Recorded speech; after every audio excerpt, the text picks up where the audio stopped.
Hey everybody, Tuesday, February the 14th, 2023.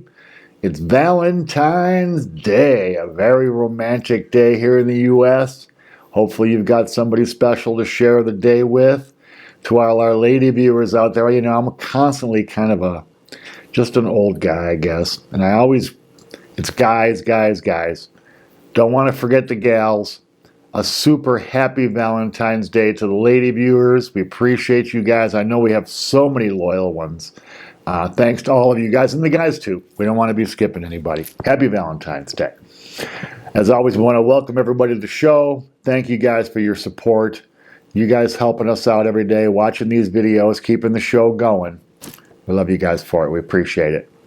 Markets today, well, kind of a weird day in the markets, right? As most of you guys know, we got our C.P.I. numbers. We've been expecting those. We knew it was a big day for that today. We'll go over that in some detail. But as a reaction to those C.P.I. numbers, the stock market ends up mixed today. Not a great day for the market. The Dow and S&P both down today. The NASDAQ gets a little bit of a gain out of it. The Dow down 156 points, so not a big move. The stock's kind of stunned by this news.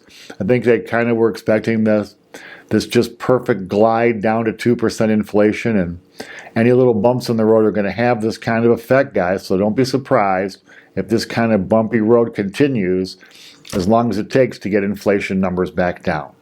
Bonds today, yields up, bonds selling off, 2-year up 4 basis points, the 10-year up 4 basis points, 3.76. The 2-year up 8 basis points to 4.62. So the inversion's getting wider now, guys. You know, we're looking here at an 86 basis point inversion. The last time the inversion got even close to 100 basis points, I think it's only done it once in history, was way back in 1981. We're talking the Paul Volcker era. We're talking, 15%, 18% interest rates. We're talking 10% unemployment. We're talking, inflation rates close to double digits and naggingly high, staying high for years and years. So to see that kind of inversion tells us the recession we're going to get. Now, the length of time, that doesn't predict that. But it does predict the depth of the recession, and typically the steeper the inversion, the deeper the recession. So this one warning us that the recession that's coming is not going to be a pleasant one, guys and ladies. The dollar today basically flat. No, really very little change. 4/100ths of a basis, 4/100ths of a point. 103.26 on the index. Basically just flat today. Metals mixed as a result. The dollar just kind of flat. So were metals. Gold eking out a very small gain today, 70 cents, $1,855. Silver down 16 cents today, $21.92. Metals kind of laying flat.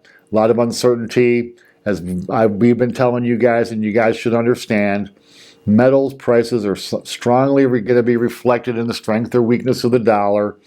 Not always a perfect match, but usually in correlation. We need the dollar to make a move one way or the other to get these metals to really go one way or the other. Oil today down. Still in its trading range there, down $1.21 at $78.93 for a barrel of West Texas Intermediate. Oil's just not much happening in the market. Again, like everything else, more uncertainty. People not quite being able to figure out what the demand's going to be for oil. Is China in or are they out? Is there a recession coming which will dampen demand? We know we got driving season coming up here, even though we had snow flurries in Vegas today. Crazy. So oil, a little bit of uncertainty, keeping it basically in this trough between $75 and $80 per barrel. Bitcoin today had a pretty fair day, up $618, 23,000 or 22,000, up 618. $22,248. Bitcoin holding steady, man. I got to say I'm impressed. I saw the big kablooey down to 16,000. It looked like things were not going to go very well for Bitcoin. Lo and behold, it rallies right back up, holding steady 22,248. As we talked about, we all knew today was the day C.P.I. day. So here's the numbers, guys. CPI falls to 6.4% year over year. That's from 6.5% last month. Okay, so December 6.5, January 6.4, showing a decrease in the rate of inflation. Very small decrease, but nonetheless a decrease. Now we'll see how these numbers finish, though, because they're having a tendency to revise them upward lately.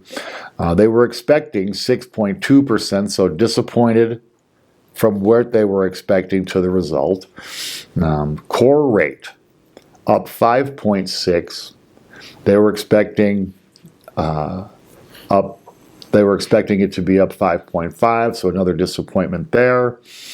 Now here's so basically this report says that the rate of inflation has been declining for 7 consecutive months from its peak of 9.1% in the summer, coming down now 6.4% annual inflation rate. Now here's the thing that was kind of weird, guys. We all know that the Fed's target is 2%. We know they're going to raise rates and keep them as high as they need to get inflation back down to that number. At least that's what they tell us. And so far they've been done what they said. But month over month inflation number is not looking as good, with a 0.5, a half point jump in inflation from December to January.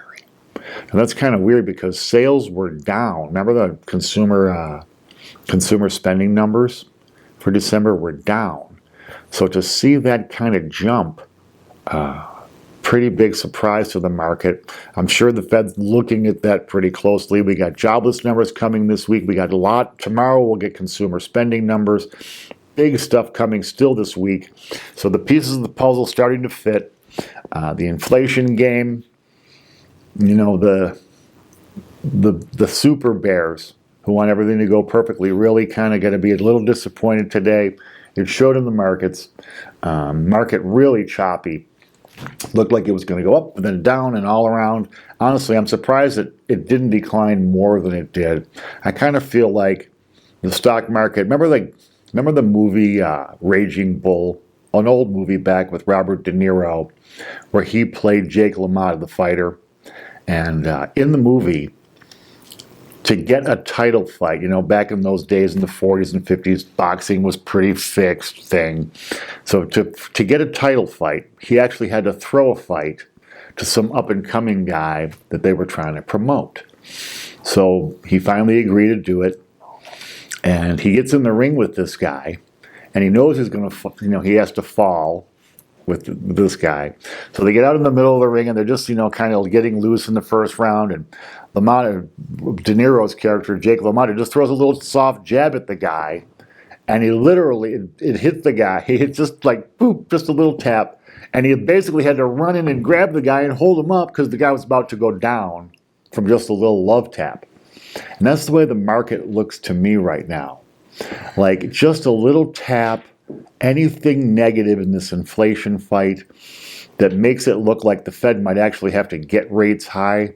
5% from zero is a pretty dramatic move, right? But just imagine if rates had to go to 6 or 7, even higher to get this inflation rate down. There's no guarantee that's not going to happen, guys. There's just not. So we have to prepare for the worst. And that's why the advice we've been giving you guys since the very, very first show, the basic foundations, building wealth, getting a foundation, a financial foundation underneath you, learning to live within your means, the stuff we've been advocating since the beginning is the stuff that's been working and is going to continue to work. Now, have you guys seen the parade of Fed knuckleheads already coming out talking today? Oh, God, man, these guys, I don't know what, I guess they have a message, and the message is rates are going to go up, and they're going to stay up. It just is not such a great, I guess the market is wanting to fight the Fed. Now, that's one of the oldest cliches in the Wall Street lore. Don't fight the Fed. Probably been around since 1913 when the Fed was created. Pretty difficult to fight them. The market is insisting on it because the market wants to go when the Fed is saying recession. The Fed will ultimately win this fight, guys. It's just a matter of when will it happen, how bad will it be, and what's going to be the final catalyst that makes it happen. So we're going to be watching for that. We're going to keep you guys up to date on all this stuff. But these Fed guys coming out, we don't need them. Now, you saw that Biden is shuffling around his economic team. He's taking Lael Brainerd, who's a big Fed governor, and he's going to pluck her for the head of his economic team. She's kind of known at the Fed as a hawk on rates. So she's going to be advising, hopefully maybe somebody can advise these friggin' knuckleheads in Washington to stop spending money we don't have, like drunken sailors. So hopefully that's the kind of advice she's going to be giving. She's going to be a person who's going to tell Biden and the rest of the people over there that this inflation fight is more important than, stimulating the economy right now. So it's going to be fascinating to watch all this stuff as we move forward. On a negative note today, I was reading that consumers are now falling behind on their car payments in pretty big numbers, guys. This is the highest rate of late payments, 30 days plus past due on cars since 2009. The Great Recession. Now, we all know, you've heard me complaining about this on the show, how much car payments are and the terms and what they're doing to everybody. It's just the biggest scam there is, man. Now you can have a car payment for 7 years. Really? I mean, they'll do anything because people don't care how much the car costs anymore. They care how much is my monthly payment. Well, for a guy like me who's never going to have a monthly payment, that kind of strategy sucks, guys, because now they're going to stretch those monthly payments out forever to eternity. When I bought my first car, you could not do a car loan longer than 3 years. That was the max. Now they got them out for 7. So you're going to have a car that's $100,000. You're going to have now the payments creeping up. The payments are averaging around $700 a month for a car now. And more than 10% of car payments are now over $1,000 per month. Just ridiculous. Going to keep driving used car, going to support used car prices because what kind of lunatic wants to have $1,000 a month for a car payment? Certainly not me, man. Anyway, that's pretty much a wrap for the day, guys. Tomorrow, big day. We know we got the unemployment numbers coming. We know we got consumer spending. Later on this week, we'll get PPI. That's going to be fascinating in light of these CPI numbers. A lot to finish this week with. Go forth tonight. Have a great, great, great Valentine's Day. Want to give a shout out and a hug to my wife, Lisa, the very best on just the most awesome woman on planet Earth. Love you, babe. Happy Valentine's Day, one and all. We'll be back tomorrow. Till then, take care. Thanks.